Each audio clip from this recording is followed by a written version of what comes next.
İki, ezanı güzel okuma. Üçüncüsü...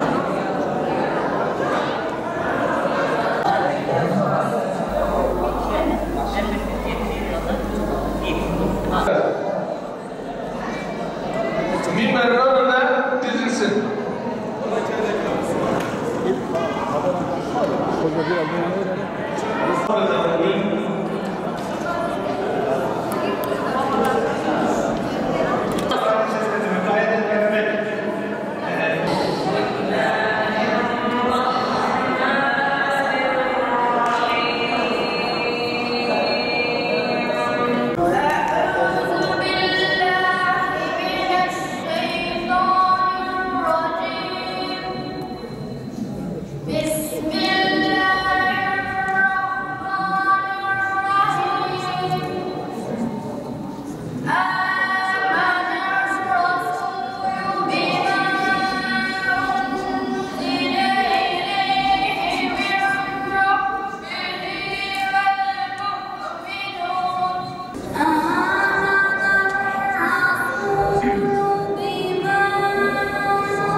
Yaz Kur'an kursu döneminde, bu yaz döneminde bizim öğrencilerimizin bütün camilerde, Adıyaman'ın bütün camilerde katılım sağlandı ve bu çalışma kapsamında bugün gördüğünüz gibi burada Kur'an-ı Kerim, ezan, sela, müezzinlik ve ayet ve hadis ezberleme.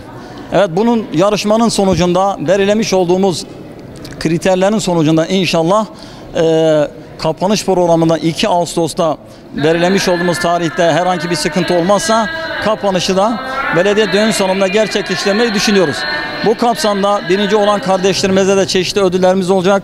Onları mutlu etme adına ve bu kapsamda da yine yaz Kur'an kursu dönemini fırsat bilerek gençlerimizin maddi ve manevi olarak onları yetiştirmek, dolandırmak, devletine, milletine, ailesine iyi bir evlat olmak için, bilgili, ahlaklı bir evlat olabilmek için bu çalışmalarımızı devam ettiriyoruz.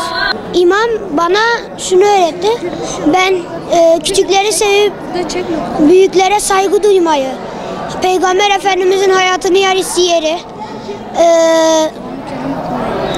Kur'an-ı Kerim okumayı, mahreçleri, tecvidleri ve vesaire bir hocanın veya bir imamın bana yapabileceği neyse onlardan öğrendim yani. Camide Kur'an okumayı, namaz kılmayı, ibadet etmeyi ve doğru sözleri söylemeyi, yalan söylememeyi, peygamberlerimizin hadislerini öğrendim. Doğru yola gidip yanlış yola sapmamayı öğrendim. Annemize babamıza saygı öğrendim. Camiye gelip namazımızı kılmayı, ibadetimizi etmeyi öğrendim. Diyanet Gençlik Merkezi'ndenim, Fatih Camii temsilcisiyim. Diyanet Gençlik Merkezi'nde bize güzel ahlakı öğretiyor. Burada ezan ve müezzinlik yarışması için katılacağım. Kıyasiye ve helallik mücadele edeceğim. Yaz Kur'an kurslarında bize güzel ahlakı, namazımızı ve dinimizi öğrendim. Şimdi yaz Kur'an kursları bizim için bir kere bizim ve gençlerimizin adına çok büyük bir fırsat.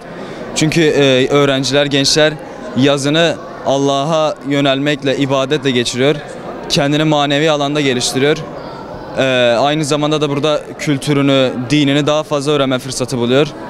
Bunun için Diyanet İşleri Başkanlığımıza, İl Müftülüğümüze çok teşekkür ediyoruz. Böyle bir fırsat bize tanıdıkları için.